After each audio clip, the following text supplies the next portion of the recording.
Welcome to our house. This is the Screenplay Podcast. I'm your host, Evan Grennis, and with me as always, PGA Tour champion, coming off a top 10 finish at the Farmers Insurance Open, Andrew Novak. Yo, what's good? It is finally Super Bowl week. It is Waste Management week. This is a big week. I can't wait to get into it. Please get on YouTube, like and subscribe. Give us 5 stars at Screenplay_podcast. We are on socials at Screenplay_podcast. You can also check out our website, thescreenplaypodcast.com. On there, you can find our picks of the week early, guest list, merch, and more. New episodes every Wednesday, 8 a.m., wherever you stream podcasts. Super Bowl week, big gambling episode, really just big gambling episode. We're going to be going through some offensive coordinators, defensive coordinator hirings throughout the league. Got some bets from the PGA Tour we're going to get into as well. So first, let's just go through the golf a little bit. Last week, good week out there at Farmers Insurance, top 10. This week, greenest show on grass. You're at the Waste Management Phoenix Open. Tell me about it a little bit. How you feeling about the week? Yeah, it's a party, man.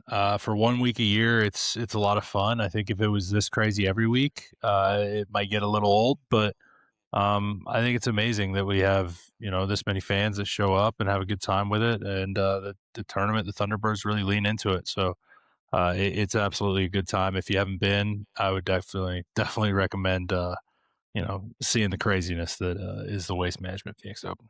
I was looking back. I wasn't sure if it was last year or the year before. It was 2024. They had to close the gates, shut down alcohol sales. Things got too wild, too out of hand there. Do they warn you guys about the week? Do they tell you guys anything special on the week, or do they kind of just do their thing and whatever happens, happens? Going in that it's going to be crazy. I mean, they have so much security, so many police, and there's really only so much they can do. I've never felt unsafe there or anything, but it definitely is. It is a party that happens to have a golf tournament going on. It's the golf is not exactly primary for many of the people there.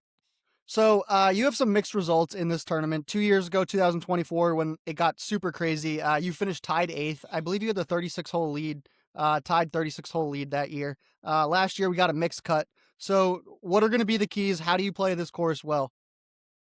Yeah, it definitely does somewhat favor the Bombers. I think you see just a lot of drivers there, but the greens are big and they're firm. So if you can hit good approach shots in and give yourself some looks, you can make birdies. I think the biggest thing is not putting yourself in too much trouble. There's a lot of water holes. There's a lot of desert and stuff. You have to hit it, somewhat straight. You got to keep it on the planet, but definitely getting some distance is good. And then making some putts. My first year, I actually putted decent here. And then last year, I just could not read the greens to save my life. So hopefully I can get back to, how I was putting it in 2024. And I feel like the way I'm hitting the ball right now is really, really good. So if I can just maximize my opportunities and get the putter rolling, I'll feel pretty good about it.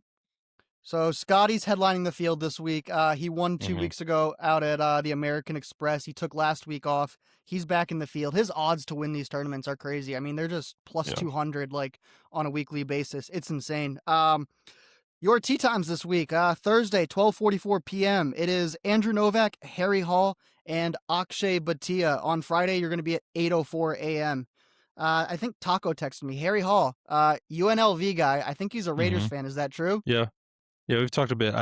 We haven't talked too much football, but yeah, he's a Vegas guy. He's a Raiders fan, so there's not much to talk about with the Raiders right now, unfortunately. Maybe next year, maybe after this draft and Clint Kubiak coming in. How's the weather looking this week? Perfect. It's actually 2 years ago is when the weather was horrible. We had frost delays, rain. It was a muddy mess, but it was 85 and sunny, and it's going to be basically 80 and sunny all week. So maybe a little chilly in the mornings, but it warms up quick. Nice. Well, good luck this week. Sounds a little better there than it does in Florida. The past couple of days in Florida have been in 20s and 30s. It's been brutal. So, all right. Tons of coach hirings throughout the past few weeks. We've talked about it. We've done our predictions. This week, what we're going to do is we're going to take you guys through some of the offensive coordinator and defensive coordinator hires, the important ones and names you may not know about. People know about Brian Daboll going to the Titans, Raheem Morris, big names like that moving around. We're going to take you through some of these other ones that we feel you really should know about that could make an impact on this season.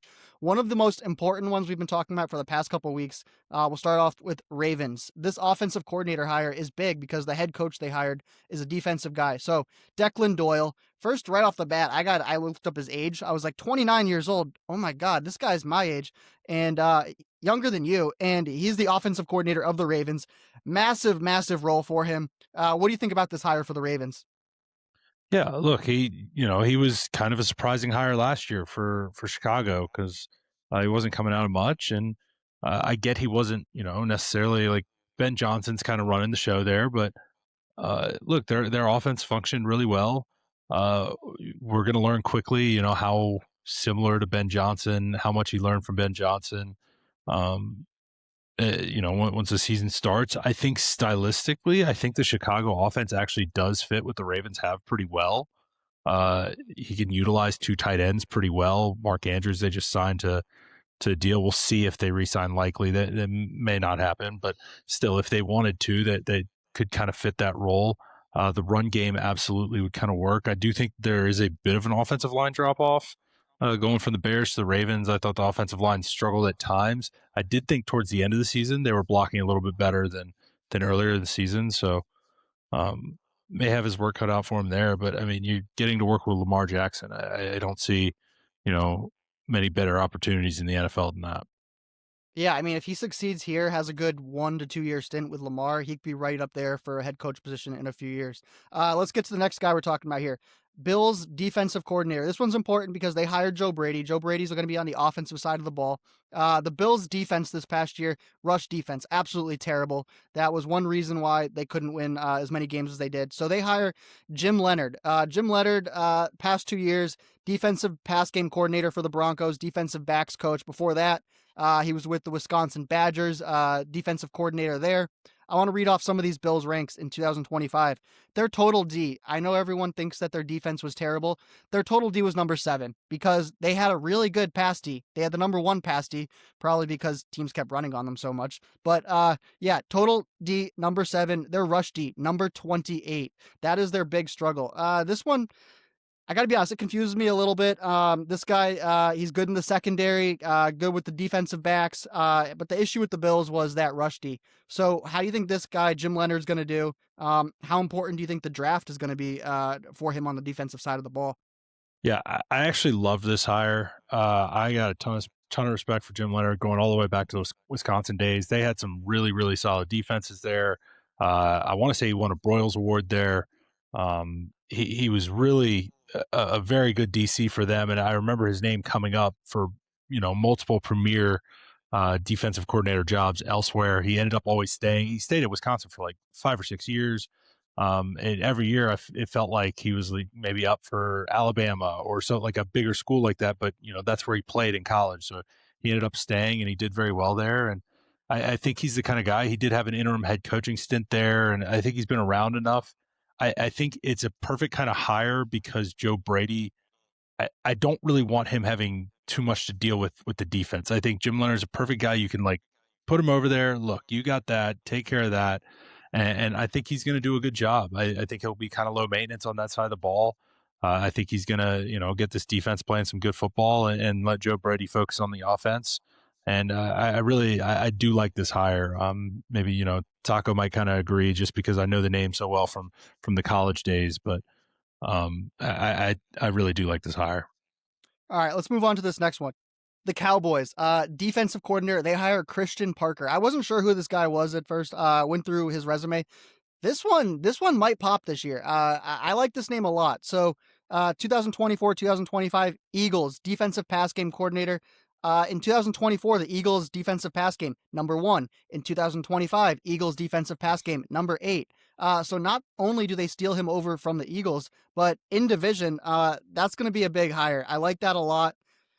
The Cowboys defense struggled mightily this year. They had injuries. The players may not have been the best. On the offensive side of the ball, they were doing great, but the defensive side of the balls were really where the Cowboys struggled this past year.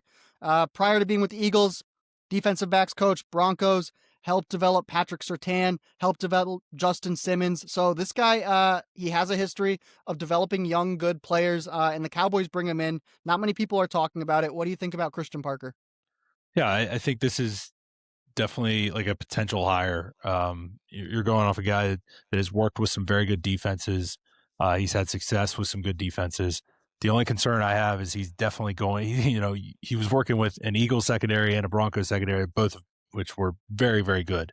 He had a ton of talent there, and he's going to this Cowboys defense that, frankly, is not going to have that kind of talent level uh, right out the gate. So it's definitely going to be, a big job for him to do that. But I do see the potential here because he has had success at two different places, cleaning that up.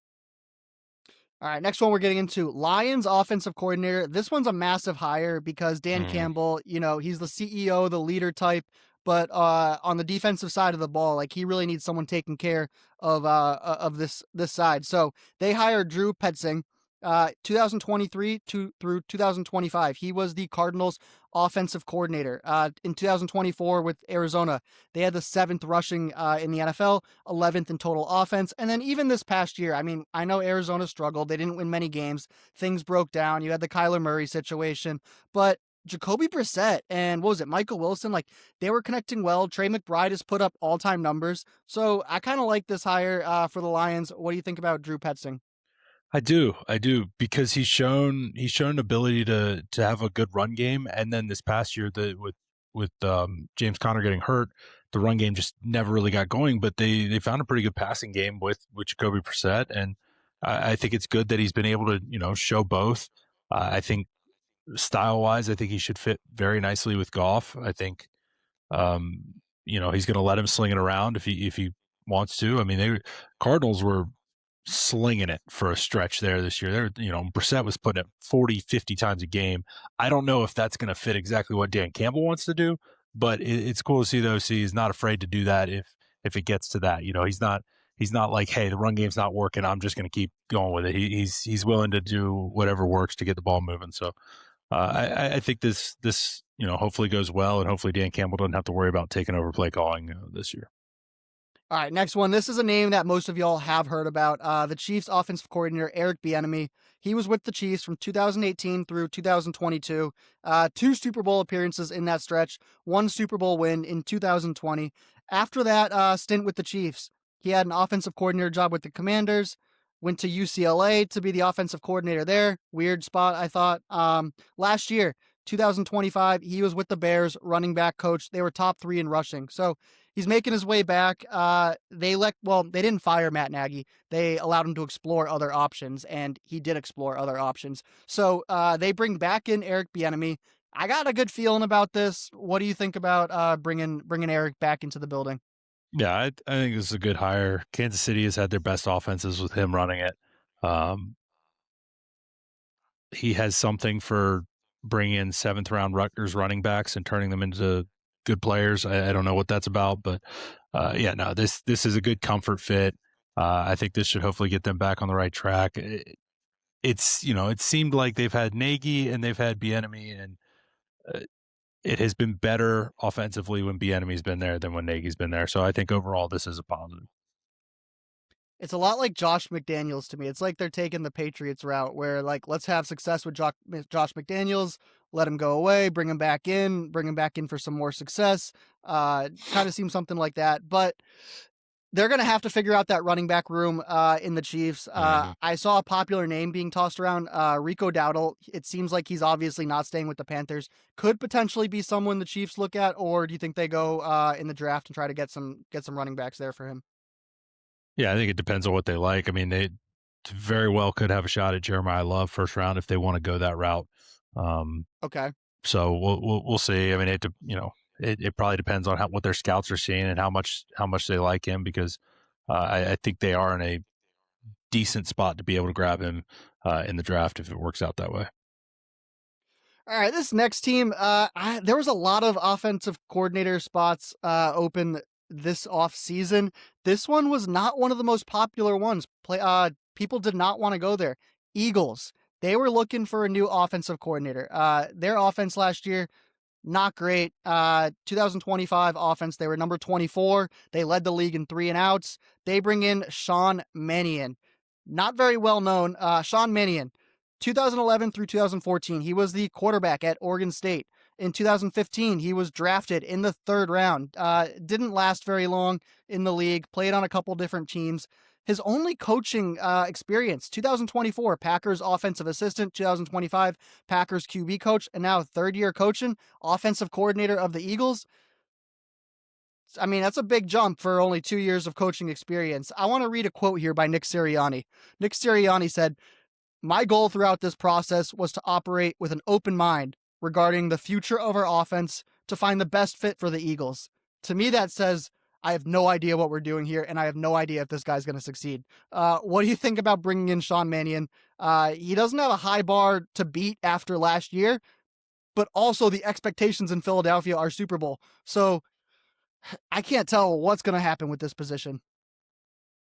I'm not surprised that it's an Eagles thing and you're of that. I'm a little surprised though. We saw what Malik Willis did this year with Green Bay when he got in. It kind of worked. I don't did. see any reason he can't make that similar kind of thing work with Jalen Hurts. I think style-wise, that's not that far off. I think there's maybe some comfort there.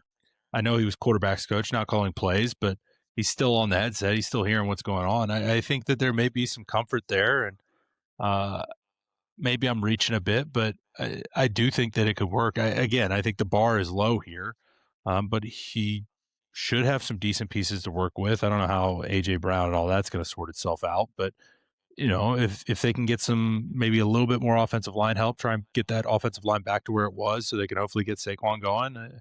I think this is a pretty nice little spot to land for your first OC gig.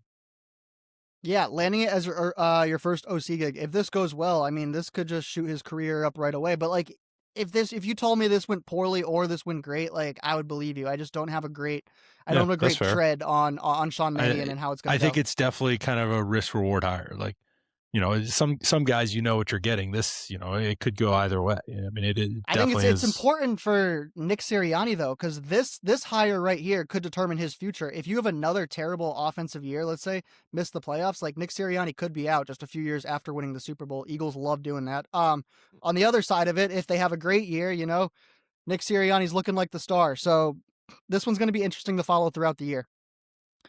Let's get to the Steelers. So Steelers hire Mike McCarthy, head coach. He's obviously the offensive guy. So the important thing to look at is who they're going to hire as the defensive coordinator. They go with Patrick Graham. This guy's been around for a while. 2022 through 2025, defensive coordinator, Raiders. 2020, 2021, defensive coordinator, Giants. 2019, defensive coordinator, Dolphins. I'm going to read you off some of his defensive stats throughout the league. In 2025, he had the number 14 defense. 2024, number 15 defense. 2023, number 15 defense. 2022, number 28 defense. 2021, number 21 defense. 2020, number 12 defense. 2019, number 30 defense. This doesn't read off to me like one of the top defensive coordinator hires in the league. It reads off as like this guy, if he has a solid season, you're going to have an average defense. I know the Pittsburgh Steelers are paying a ton of money on that side of the ball. So honestly, if they have an average defense with how it's been the past couple of years, they might be happy. I don't think it's the greatest hire here. What's your feelings on it? Yeah, he's a vet coach. He's been around a long time. And he has history with McCarthy from Green Bay, I believe, prior to the Dolphins stint. So there is some history there. They have some familiarity. Look, the Raiders team last year was terrible. And so you're not going to put it like if you're on bad teams, like the Raiders been not great for a bit now. If you're on a part of bad teams, like your defense is going to struggle. If your offense is always putting your defense in bad spots, it just is what it is. And sometimes that is a thing. So I don't know if the stats are always everything there, but I think it's a safe hire, which of course seems to kind of fit with what the Steelers have done here. I feel like they went with McCarthy, which was somewhat of the safe hire. It kind of fits with that. I don't know if that's exactly what the Steelers fans want, but that's the route they're going. And to me, it does seem like it is just guaranteeing yourself that nice little 9-win season that they love just slotting into. So I really don't hate the hire. because I do think it fits, and he's got some history with the coach. So I think that there'll be some trust there, which will be good when you have a coach that's going to come in and really focus on one side of the ball. Um, but yeah, it's, for Steelers fans, I kind of get it if they're not like over the moon about it. All right, Commanders. The past few years, they had Cliff Kingsbury. He's been working with Jaden Daniels. It's been pretty good. Last year, Jaden Daniels gets hurt. Cliff Kingsbury decides to explore other options. They hire David Blough, Bloughs. I don't know if I'm saying that right. David Blough as their offensive coordinator. This one is the biggest question mark out of all of the names that I'm going to. How do you say this name? I think it's Blough, but Blough? I don't. Knowing how I pronounce words, like I'm probably wrong and you're probably right.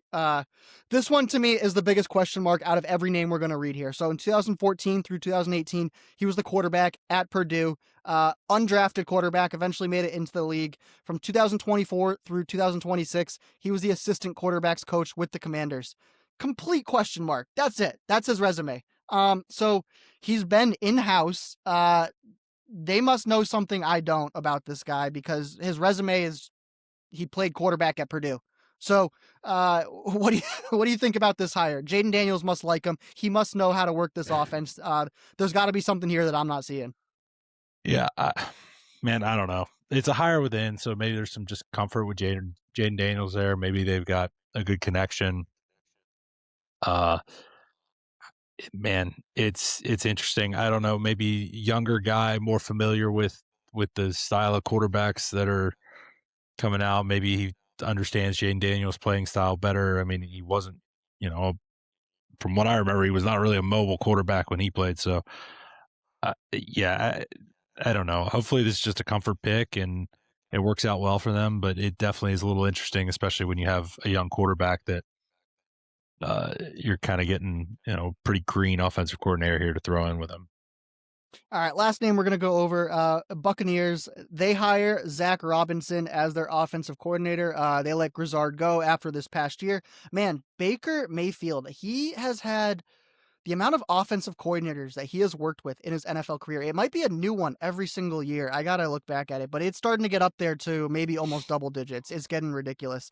I actually like this hire though. So Zac Robinson, 2019 through 2023, he was with the Rams under Sean McVay, part of that tree. Assistant quarterback coach, assistant wide receiver coach, pass game coordinator. This guy's kind of done it all a little bit. They bring him down to Tampa. 2024, 2025, he was the Falcons offensive coordinator. And don't get me wrong, the Falcons offense hasn't been terrible. 2025, this past year, they had some quarterback issues, obviously, but still 14th in the league in yards per game, 333 yards per game. And in 2024, they had the number 6 offense at 370 yards per game. What do you like about this hire? Yeah, this is a McVay guy, like you said, which, we saw what McVay did with Baker on in 2 days, and Baker went out and won him a game. So there's maybe some comfort there in that offense. I really do like this hire for Baker. I think it makes some sense. He's going to have a bit of a chore with the wide receiver turnover. Who knows what Mike Evans got going on? Godwin's been dinged Yeah. up, but I think that this should be a system that Baker is pretty comfortable in. I think this is probably a plus for the Tampa Bay running backs as well. It's interesting. He's staying in division. He was with Atlanta and now he's going over to Tampa Bay. I'll be interested to see in those matchups if Atlanta's kind of picked up some stuff on him about that. I don't know. That's kind of a weird one, but yeah, overall, I think this is a good hire and Baker should definitely be happy about it. All right, so those were some of the important offensive coordinator, defensive coordinator hires throughout the past couple weeks. Let's get into gambling. We normally just do spread, but with Super Bowl week, we got a lot of bets here to go over. So we'll start off with our bets of the week. 34 and 28. We are both 34 and 28 going into the Super Bowl. Not too shabby. The line this week, it's 4.5. It's Seahawks minus 4.5. So, I mean, I've been struggling with this line for the past week. I mean, I've been tossing back either way, like haven't figured out which one I want till maybe about an hour before this podcast. What is your bet of the week? Yeah, I mean, look, I've watched these games. Seahawks are playing unbelievable football. Their defense is stifling. Their offense is got some players. New England's been struggling a bit. This is a pretty big spread for a Super Bowl. It seems like to me. Like this is a lot. But it's been pretty clear Seattle's been the better team, and everybody's seen it. And talking to everybody on the putting green and stuff, everybody, it look like Seattle's playing good football. They're the team. They're the bet. So with that being said, I'll be taking the Patriots plus 4.5 because Vegas is never wrong. And if everybody's on Seattle and it doesn't feel right, it's going to be the Patriots. So I am taking the Patriots plus 4.5 because I've just heard entirely too many people saying Seahawks minus 4.5 is like a lock. I love it. I love it. All I'm seeing everywhere, no matter who you talk to, is Seahawks is the bet, Seahawks is the play, Seahawks blowout. When the money is that hard on one side, I think the money's like 70% on the Seahawks. Ooh, you gotta go the other side. But I will be taking the Patriots plus 4.5 as well. I'm a Patriots fan. Tie. I thought you were gonna take Seattle for sure. No, so I have my reasoning here. So obviously I do think Seattle is the better football team. Patriots can still lose this game by a field goal, and we both. I actually do still think Seattle wins, but I do have Patriots plus 1. I think 4.5 is a lot of points for this game, but I was just thinking in my head, we got some good coaches, but how many times have these coaches been to the Super Bowl? So Vrabel, 4 Super Bowl appearances, all as a player. Josh McDaniel, 10 Super Bowl appearances as a coach. That's a combined 14 Super Bowl appearances between those two. Let's go to the other side. Mike McDonald, great coach. How many Super Bowl appearances? 0.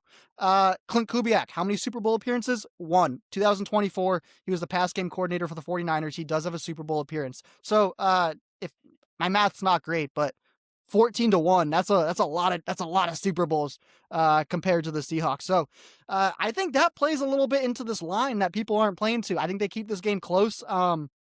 I think it's a 3-point game either way. 3-point game either way takes Patriots plus 4.5. So, oh man, no matter what happens this year, we're tying. We're tying on the year. All right, we're both on the Patriots. Lock it in.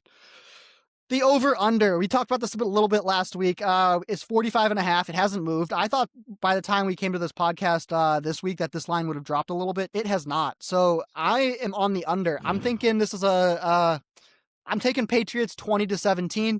That's my prediction for the Super Bowl. That would be 37 points. I'm taking the under on this. What do you got on the 45.5? Yeah, I'm going under as well. I think it's even uglier than that. I could see 16-13. I could see a kind of crazy gross score, like a 19 somehow in there. I could see some weird stuff going in this one. I think touchdowns are going to be kind of hard to come by. I think these defenses are going to really kind of make it tough on these offenses. I think it's going to be, maybe a bit of a punting battle for a bit of it, a lot of field goals. So, I'm thinking kind of uglier, scrappier game. Definitely staying Well, under there that. it is. We both got Patriots. We both got the unders. Wild. All right, let's get to some prop bets. Give me 3 prop bets that you like for this game. Yeah, so, going right off what I just said, I'm taking the total field goals over 3.5. That's at plus 110. I think both of these teams have good kickers, and I think it's going to get to a situation where it's look, let's just take the points. It's already, if neither team's scoring that much, points are going to be a premium, and I think that number, if both teams kick 2 or one team gets to, kicks 3, I think it could get to that. I do think this could be a bit of a kicking battle. It'll be hard to move the ball for both these teams. With that being said, I think it'll be a punting battle. I think there's going to be a lot of punts. Anytime punt return touchdown, plus 900. Both of these teams have very good punt returners. If we're seeing 5, 6 punts, 7 punts from each team, that's multiple opportunities for very good returners to get a shot at it. I think that's pretty good odds there. I would not be surprised at all to see special teams determining this game. And then kind of falling in the same line of what I just said, anytime missed extra point, I'm going no at minus 400. There may only be 2 extra points in this game, 3 extra points. Both these kickers are good kickers. At those odds, if I'm only thinking there's a few extra points in the game, yeah, I'll take that. Interesting. Minus 400, no extra points. I would have thought that would have been juiced up higher to the -8, -900. Interesting. All right, I'm gonna go. My prop bet's not quite as exotic as yours, but The Seattle Seahawks, they play a ton of zone. They're in zone 80% of the time. That's the third highest in the NFL this year. Which receiver is really good in zone? Stephon Diggs. He finds the holes in the gap. He sits down there. They might not be long receptions. They might be 3 or 4 yard receptions. I'm going Diggs over 4.5 receptions. I like that a lot. Kenneth Walker. I know Sharp's out. He's going to be getting the ball a lot, but the Patriots' run defense has been stout all playoffs. They're only giving up 71.3 yards per game in the playoffs on the run. So I'm taking Walker's under rushing total. His rushing total is 74.5. I'm going under that. I mentioned this one last week, this third one. Sam Darnold doesn't go many games in a row without an interception. Right now, he's at 3 games in a row without an interception. If the Patriots' run D is very stout, he's going to have to throw the ball. So I'm going Darnold over half an interception there. Mine are much more straight up minus 110s, minus 120s than your exotics that you threw out there. But yeah, I like those props that we put down there. All right. 3-leg parlay. Give me your 3-leg parlay for the Super Bowl. Yeah, so I'm going to ride with that under 45.5. And then with that, I'm going to take the Darnold under on 29.5 attempts. I just don't see them slinging it that much. And then I'm going to take JSN under 6.5 receptions. That's juiced up to plus 140 from what I was seeing. So this whole thing has got it at plus 775. Look, JSN is a great wide receiver, but I just don't see them slinging it all over the place. And I expect him to do a bit, but the Patriots and Vrabel, they're part of that Belichick thing. Like, hey, take away the best player, and I think they're going to have some stuff schemed up and make it a little tough for him to get the ball. I'm sure he'll get his with a few catches, but getting to 7 seems like a lot to me, so I'm going under there. All right, my parlay, I'm actually on the opposite side of you as Darnold. I got Darnold over 29.5 pass attempts. Yeah. I got Darnold over 29.5 pass attempts, and here's the reason why. I think their run D is really good, and he's going to have to throw the ball. They're going to say, Sam Darnold, like, we are going to make you beat us. If you can beat us, congratulations, but we're going to make you beat us. I'm not saying that he's going to have the greatest game, but I think he's going to have to throw it, especially thinking that the Patriots might win this game. He might have to throw it a lot on that final drive. I'm going to pair that with May, under 223.5 yards. I don't think May is going to be throwing it deep downfield a whole lot. The Seattle secondary plays that high shell coverage. I think he may complete a bunch of passes, but you complete a bunch of 4, 5, 6 yard passes, like it doesn't add up to a ton of total yards. And then the last one I'm going to pair that with is Walker, over 2.5 receptions. That's going to contribute to Darnold's over 29.5 pass attempts. Walker, I think he's going to be in the game. They're going to be using him a lot. I just don't think he's going to be running it very well. I think he's going to get 4, 5, 6 catches this game. In the divisional round, Walker had 3 catches. In the conference game, Walker had 4 catches. So I think Walker does go over 2.5 receptions this week. That parlay, Darnold over, May under, Walker over 2.5. That got me at plus 387. All right, this is the one bet, lock bet. Put your life savings on it, or maybe not, but lock bet of the Super Bowl. What is it? Yeah, look, this bet is at minus 550. It's nothing crazy, but it is, in my opinion, I don't see how it's not just the biggest lock, and that's Mac Hollins to walk in barefoot. Look, you're playing in sunny California. It's beautiful weather out there. Like, why would he be wearing shoes? There's no reason. So I know it's minus 550, but I don't see any way that doesn't hit. Which book did you find that on? I believe Westgate. Westgate. Geez, I'm the book. I'm on Hard Or maybe Rock, not. Actually, I don't remember where that one was on. I might have to. I'll have to go back and look for that. But that's so free. Every time I see Mac Hollins walking in, he has no shoes on. So exactly. That's and it's going to be beautiful weather, sunny. Like no shoes, guaranteed.